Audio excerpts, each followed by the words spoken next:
Hi Stampers, this is Debbie Henderson from Debbie's Designs. I want to welcome you today to a new card. I actually had a teammate of mine ask me if I could show you how to make a shaker card, so that's what we're going to do today, as you can see. And here are the supplies we're going to need today. We're going to need the Cheerful Critter stamp set that can be found in the Occasions catalog. And we're going to be using the little bunny rabbit image here. And these are so cute, but because they're all holding up a sign, and you can add any of these sentiments on the inside of each sign. We're also going to be using the Best Year Ever Celebration designer paper. This is lovely paper that you can earn for free during our celebration period, which ends on March 31st. And I'll flip it over so you can see the other side. Very pretty paper, and we're going to be using this polka dot one today.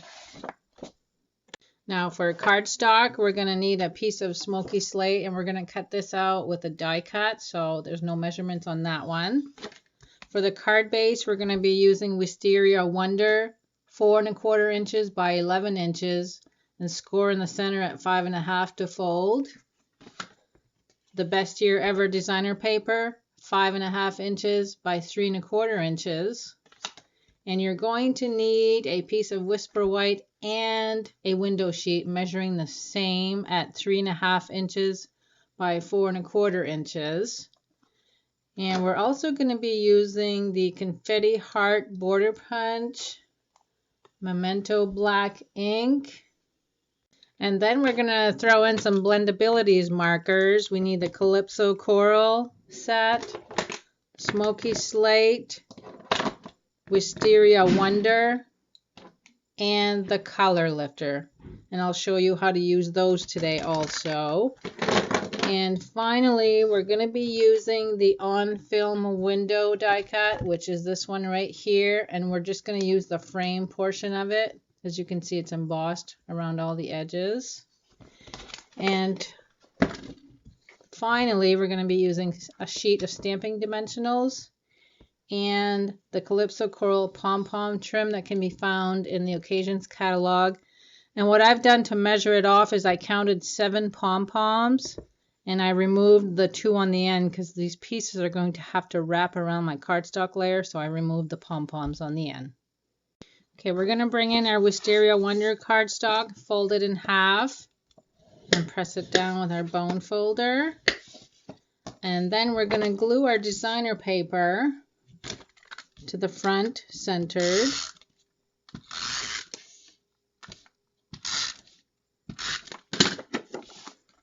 So I'm going to center that, and it measures the exact length of the card. And if there's a little bit on the bottom that overextends, you just need to use your scissors to trim it. Okay, now we're going to set this aside and get our shaker portion of our card ready. Now I'm going to bring in my Big Shot to cut my on film die. We're going to use the Smoky Slate cardstock. And a little trick that I use when the die has little tiny delicate areas like this, has a frame around it, and the areas are so small that sometimes they get stuck in the die.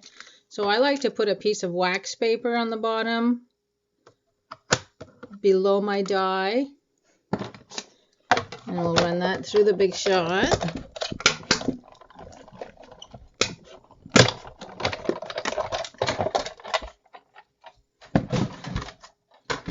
And you'll see when I pull on this, it comes right out.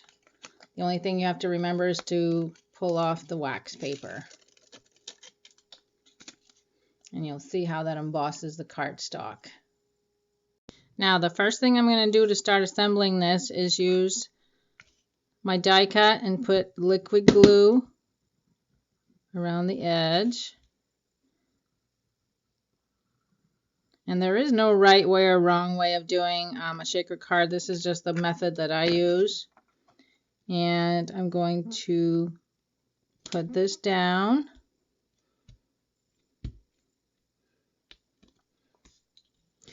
And now we're going to bring our stamping dimensional sheet in. And the reason I use that to make a square shaped shaker is because, let me take a few of these off so you can see this little section right here. That's what I'm going to use. I'm actually going to cut around all 4 edges.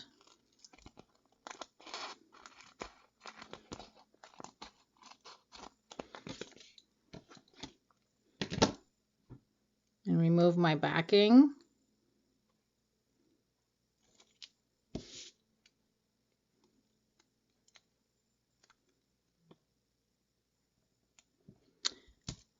And as you can see, when you turn this over, you can't see it through the window portion. You just need to trim the bottom. Okay, and I'm going to do this for all 4 sides. I'll get these adhered and finished up for you, and I'll be right back. Okay, I've got all of my foam around all 4 sides. And remember that these need to be butted up together so there's no spaces in between to let the confetti fall out. Another thing I wanted to show you is if you decide to make a shaker card that is in a round shape, we do have shaker frames available in our catalog. And you can see on this sheet I've used some of them. They're all circles, and you just pull out the size that you need to use as a shaker frame. Okay, now we're going to bring in our heart border confetti punch, and I've done this ahead of time just to show you. I've cut some wisteria wonder hearts, some crisp cantaloupe hearts, and I also threw in a little bit of the Dazzling Diamonds glimmer paper. And all we're going to do is put this inside and just kind of scatter them. Oops. And then you're going to remove the backing off of your stamping dimensional strips. And now we're going to come in and add our Whisper White background layer to the background for the shaker frame, and make sure you line that up perfectly to match the shape. Press it down, and you now have your shaker frame. So now what we're going to do is add the little critter on the front. And I did try to put him inside the shaker frame the first time I tried this, and the little shaker pieces kept getting caught in the front of him and coming towards the front, so it would block his face. So I decided to glue him to the front of the window sheet instead. And now we're going to do our stamping and our coloring. So you need a piece of Whisper White, it's cardstock. Bring in your ink.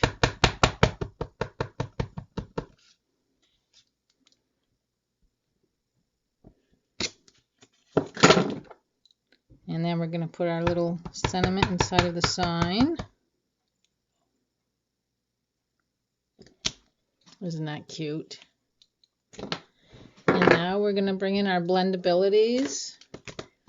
And I wanted to tell you that there is no right way or wrong way in coloring with the blendabilities. Some people like to start with the lighter color first. I happen to like to start with the darker color.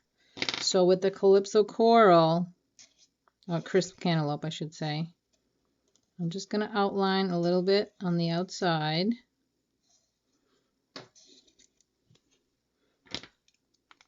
And that was with my dark color. Now we're going to bring in the medium. And you can see where the two colors meet. There's kind of a line there. So I'm just going to color those two to meld them together. And we'll do the same thing on this side. And you'll see when it dries, you'll see the variation in color. And now we're going to use the light color.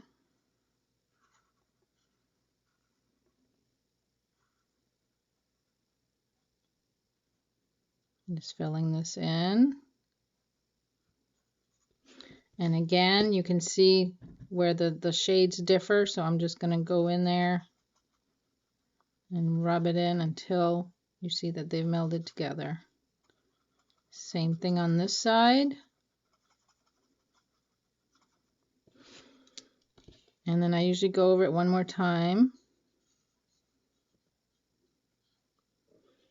And I'll bring that up closer so you can see it. So you can see where it goes from dark to light. And then one other little trick is to use the color lifter just to add highlights, and I just kind of go over it once and it just lightens up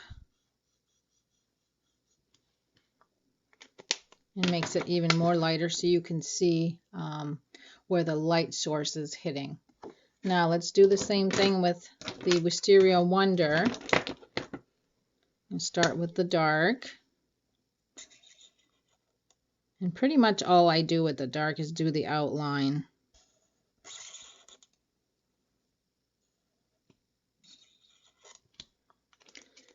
Switch over to medium.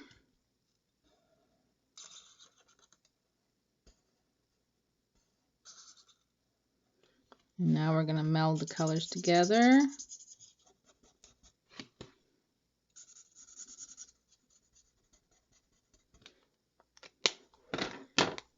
And finally the lighter shade.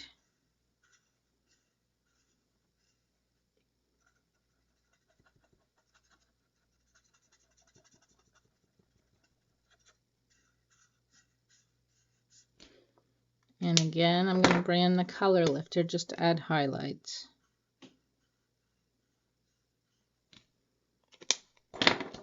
And that's what the Wisteria Wonder looks like. Now we have the face. I want the ears to be dark, so I'm just going to use one color on the ears because there's not much room there for more than one color.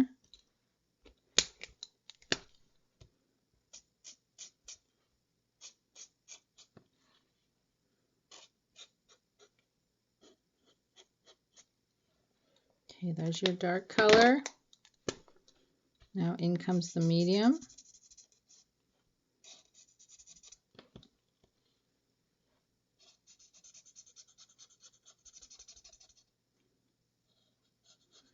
And when you're coloring, it doesn't look like there's a shade variance, but once it dries, there is a difference there.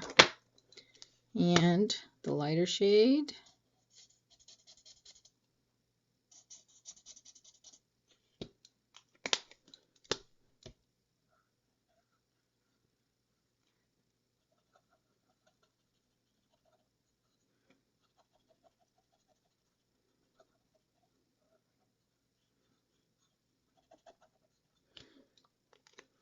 And finally, the color lifter. And we're just going to add a little bit of color to the inside of his ears with the crisp antelope. Okay, now we're going to cut him out by hand. And I'll go do that and I'll be right back. Here's my little critter. He's almost all cut out. I just wanted to show you, I did cut out the white space in between the hands and the ears, and I did use an X-Acto knife, and I'm going to show you how I did that. I know a lot of my customers don't like to use X-Acto knives because they can be a little dangerous, but I just go really, really close and leave a little bit of white space. And if you take your time, you should be able to get a clean cut. There, doesn't he look much better without that white space behind him? Okay, let me bring my sheet back in. And we're going to use the multi-purpose glue to glue him to the window sheet.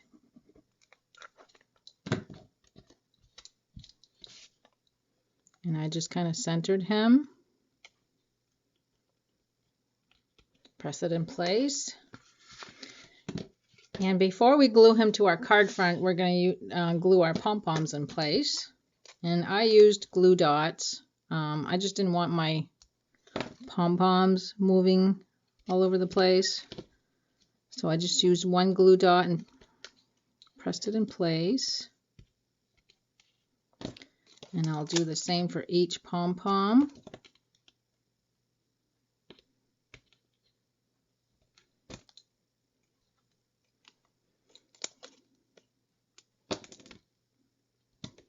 Whoops.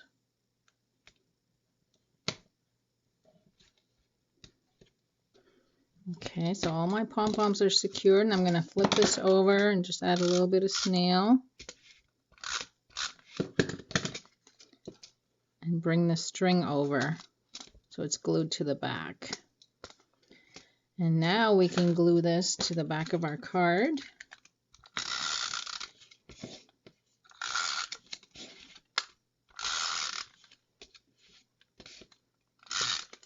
And I have him on my card tilted a little bit. So we'll glue him this way.